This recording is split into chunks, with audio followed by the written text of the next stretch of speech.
Oi oi rat bags, it's Jade, welcome to a survival show. I'm going to be covering a bunch of stuff today including ARK, Atlas and Conan, but really excited with that ARK news that possibly crossplay could be coming. Also the summer bash details you need to know about their new event. Also taking a look at some brand new games. You've seen quite a bit of footage from me about Drake's Hollow and Grounded. I really like Drake's Hollow though as well, and they've got another chance for you to play the game if you're around this weekend.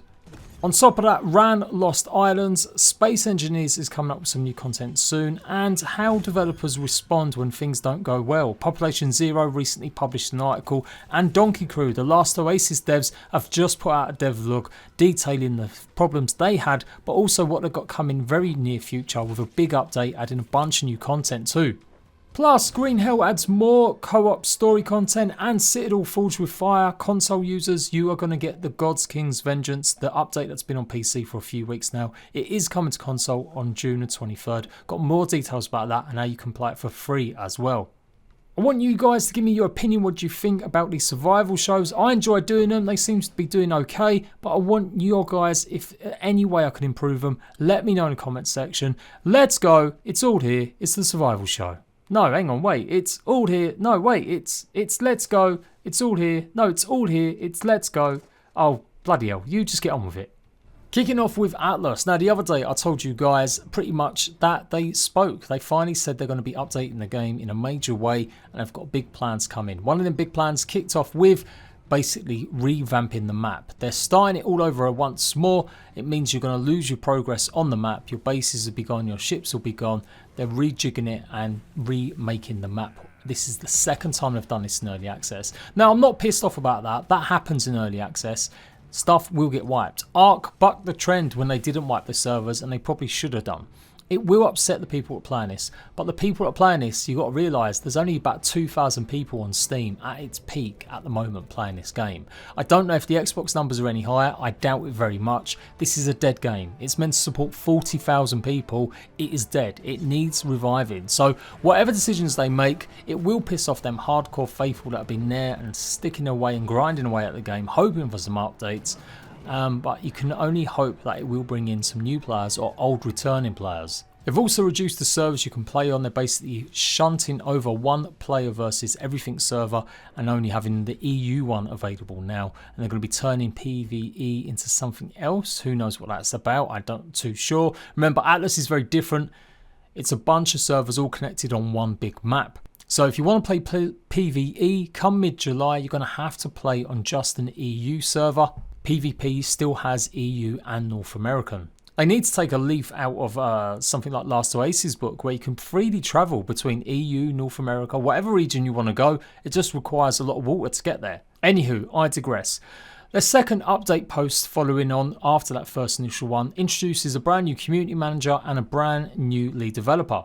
It seems very much like, I'll be honest, I'll be blunt, the Z team has taken over. And the way I'm viewing this post is they are definitely handing this over now, and so some smaller team can get on with it. Hopefully put content into it. I really hope they can, and I think they will. But it's definitely, from my opinion, looking like Atlas is getting less and less resources, less and less development put into it. As proven by the last 8 months where they've only had one major update, and that major update added a brand new turret to the game. Other than that, they've had bug fixing, quite life issues sorted, but it went on far much too longer than they'd had planned. And part of that reasoning was their lead developer that they'd only just employed to take Atlas to the next stage or through their next series of planned stuff, basically quit after a few months, seemingly looking like he was maybe upset that his team got moved to work on Genesis. Now, some of that is my opinion. I don't know that for sure, but from the outside looking in, your brand new lead developers come on board. A few months later, Genesis gets delayed, and it looks like, I know for a fact, they had people helping out with Genesis. Whether or not that was the full dev team, I'm not sure, but for sure there were certainly people giving lots of help making sure Genesis came out on the consoles and the PC. So they've got a brand new lead developer. He's worked on games like WildStar in the past and worked at Riot Games. Hopefully he can take it forward. I would love Atlas to succeed. I think it's got some cool little ideas, even if it was just a knockoff of ARK. I love the resource gathering element of it. I love the fact there's all sorts of resources and you need lots of them combined to make certain things.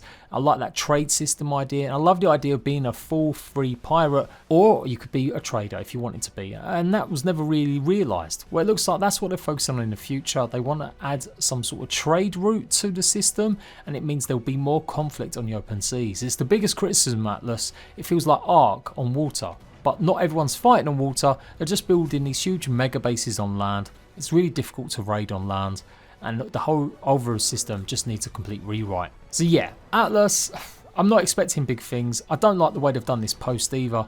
I think after so many months with no real information, you've got to go big, showcase lots of stuff you've been working on. But hey, it's a start, and I think for Atlas fans, that's all you're going to be asking for right now, is at least some communication and some people showing an interest in taking this game forward. They're going to have more info soon, but the wipe will happen in July, so you've only got a few weeks left of playing on the current map, and that looks like it's going to be PvP and PvE. Everything's getting wiped for the new map implementation.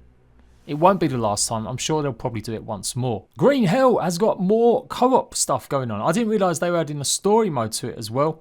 But now you can actually play the story mode with up to 3 players. I don't know how this works out. I'm sure it's breaking the immersion. I thought it's pretty cool that Green Hell could be played in co-op, and I imagined it was just the sandbox stuff that you could do, play it with your friends, a bit like the Forest. But it does look like you can do all the stuff that you've done in the Forest with friends, you can now do in Green Hell with friends too. Their latest update has single player multiplayer games now separate though, so you'll have 4 slots for each, and you will no longer be able to switch between single player and multiplayer if you could before. So if you start a multiplayer world, again that's very similar to the Forest, it is a multiplayer world always, and if you start a single player world you can't open it up and just invite your friends in. The tutorials can now be played separately from story mode, preparing you for multiplayer. They've improved the game browser with game type difficulty filters. Players cannot change save slot when saving multiplayer games, and the player names in chat are now displayed in the colour of the player's t-shirt, so that's pretty cool. It sort of blends in nicely. Bunch of bug fixes have gone into this as well, which is all good. You can see it's pretty substantial, and I've still got a few issues they're working out. All in all, good stuff. Green Hell is meant to be scheduled for coming to consoles. It's been on their roadmap for ages, but I really wouldn't expect it until maybe the winter time, closer to Christmas, maybe after Christmas. And they did say they were going to be bringing it to the Nintendo Switch as well as maybe Xbox and the PlayStation 2. Now for 2 games that have had substantial problems launching in early access, although one may be much worse than the other. Population Zero had a torrid time when it launched.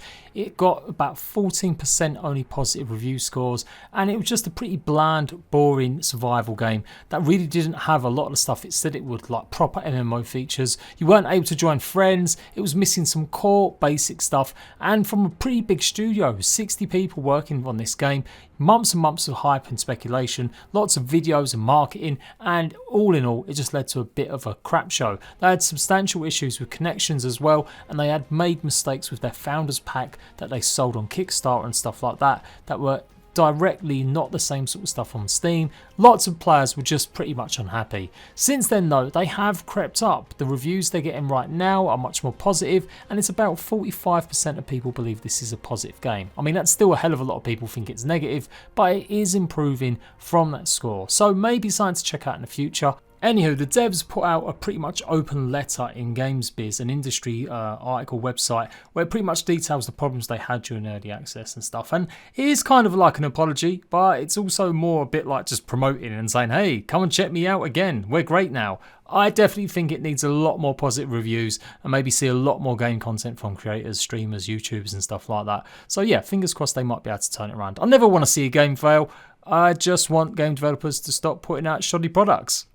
And then last, Oasis devs Donkey Crew have done a vlog video detailing their troubles with launching early access. Pretty much they had a horrible time with the servers basically not being strong enough for all the players. A huge amount of interest in this game. I was loving it for a while with the rat bags. We were doing some cool stuff, but it did just start to die out, and I recognised the game just wasn't pulling in as many people. Certainly wasn't pulling in all the views, particularly as a lot of the stuff just really wasn't working the way it was meant to work. Since then though, Donkey Crew have been putting out fire after fire, trying to resolve issues and put out content at the same time. This vlog video details why they were a bit silent. They did cut back on a lot of the dev vlogs during early access launch, and a lot of it's understandable, to be honest. They were working their hardest to try and resolve the issues. So it looks like they're on top of that stuff now. They've got a roadmap incoming, and they've got a brand new update later on next week that adds another new map, another new creature to the game, and another new walker. So yeah, it may be time for a little revisit. I probably will try and host my own server for this one. I don't think I'm going to bother with official, but the servers are still a bit rubbish at the moment. They need more options added to them, as it's very limited what you can do. But all in all, I really hope Last Oasis pull it around. I still rate it as one of the better PvP survival experiences I've played, but it definitely needs a lot more content and a lot more work. But it's good to see that a developer is actually owning up to their mistakes, and this definitely felt a lot more genuine and the right kind of response, rather than just some paid promo in some showbiz magazine. You can see though the progress with the game has gone steadily downhill. Player base has all but abandoned it. Well, I say all but. It didn't have millions of players abandoning it. And actually, when you compare that to a lot of other games, you'll be surprised. Actually, in my opinion, Last Oasis has done pretty well for itself over them same months. When you take a look at Atlas, which had many more players kicking off when it first started, and just look at the drop off, it's pretty sharp. After that initial period, it just drops all the way down. Last Oasis can at least say they were a lot more slower in their descent. Players generally look like they really wanted to give this game a bit more of a shot. So I'm pretty confident they'll solve lots of these issues and they'll be back even stronger in the future. Conan Exiles just cannot get any love at the moment. It's having massive problems on Steam, and it's having huge issues still. Just people not being able to connect, lots of freezing. They've tried workarounds for people that have mods as well. That's been an issue. All sorts of crazy stuff. They've tried updating the game about 3 or 4 times in the last week by the looks of things, and each update just seems to have broken the game a bit more or not resolved what was wrong. It does like these similar issues were experienced on the PlayStation 4, and all in all it does seem like they're trying to put in their own friend system, their own launcher system into Conan Exiles has caused the bulk of these problems. And my theory is that they're trying to implement crossplay, and that's why there's so many problems. Now, like I said, it's a theory based on the launch information. Again, I cover this in a separate video. Go and check it out, where I also speak about the fact that the brand new map achievements have been leaked, and we've got more information about sorcery and all sorts of stuff with Conan Exiles. But all in all, not a great week for Conan Exiles. Maybe it's good that they kept quiet over plans and not revealed anything about their new map, when the state of the game right now is pretty poor. Citadel Forged with Fire, the sandbox Harry Potter crafting PvP game, oh my god, I put a lot in there, is got a big new weekend coming up where it's going to be free to play for PlayStation 4 players.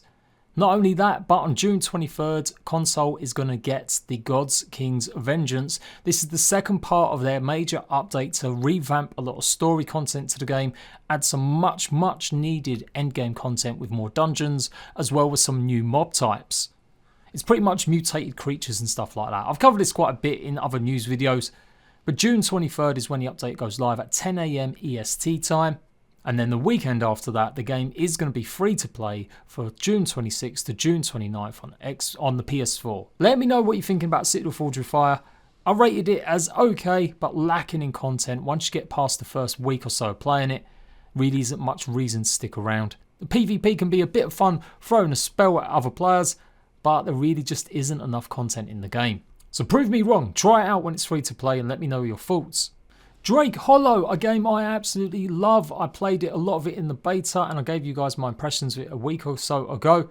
It's going to have another open beta weekend this weekend. Now, the last time I do believe it was about keys being sent out if you was on the email list. Well, now you only have to be on the Xbox Insider program to take part in it. It looks like it's going to be the same build that I played, albeit with some more updates that I kind of missed.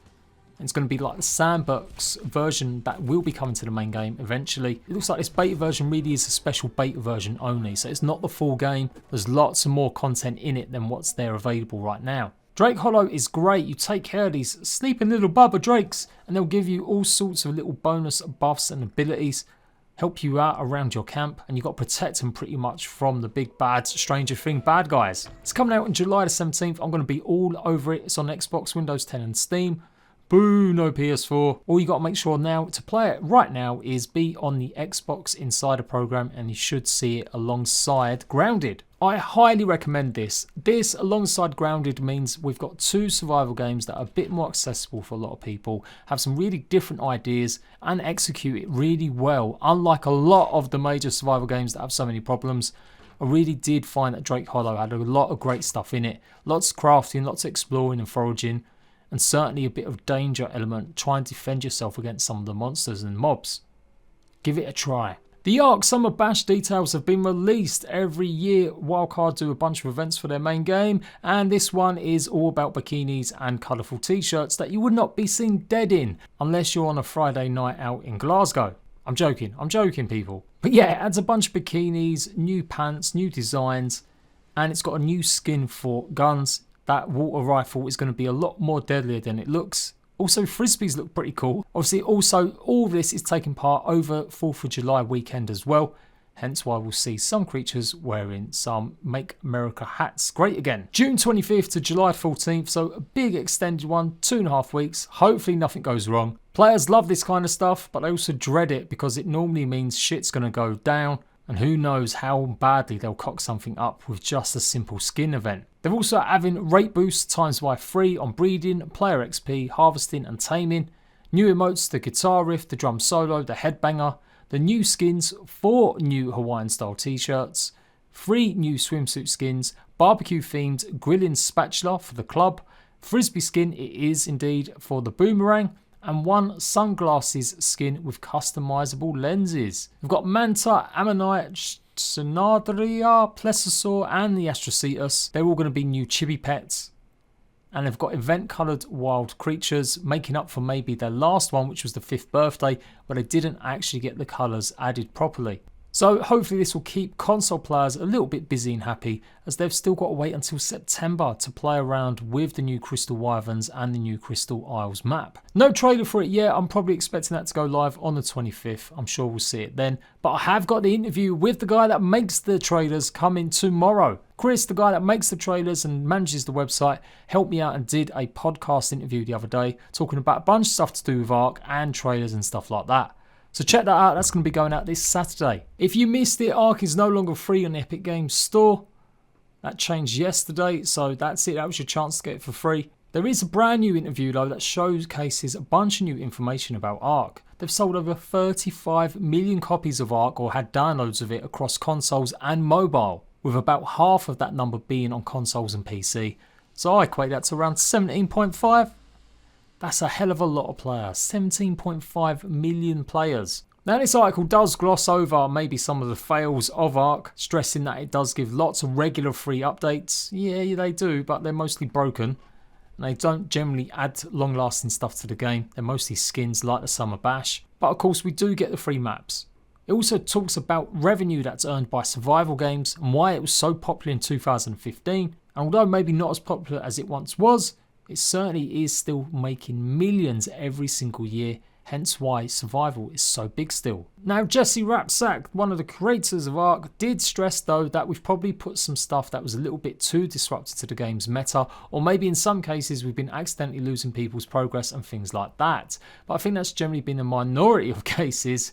Yeah, alright Jesse. And we do try to correct course with that feedback that we get from players, even to this day on every little update we do. Yeah, full shame, full shame! The rest of the interview goes on to talk about how they make their paid DLC help out and supports all the free content the rest of the game gets for the rest of the year. But more interestingly than all of that, and maybe I should have highlighted this at the beginning, was they're talking about crossplay. Jesse says that it wasn't a simple job just to port the Epic Game Store version to ARK. It took a lot of back-end stuff, but now they've done that, there's maybe room for the future. Epic has back-end servers now that they're putting out for all developers to use, and those tools really helped us make the game work across Steam and EGS and anything else in the future. Now that the tools are in place to make ARK a truly cross-platform experience, Rapsack said that it should be easier to introduce crossplay with the console versions of ARK in the future, although Rogers noted that survival games have historically not performed as strongly on that platform. I call this stat absolutely bullshit. This analyst they spoke to said that since modern consoles released in 2013, survival and simulation games have never earned more than 3% of premium console revenue in any one year. I mean, okay, maybe sports games and shooters make up the most, pretty much money.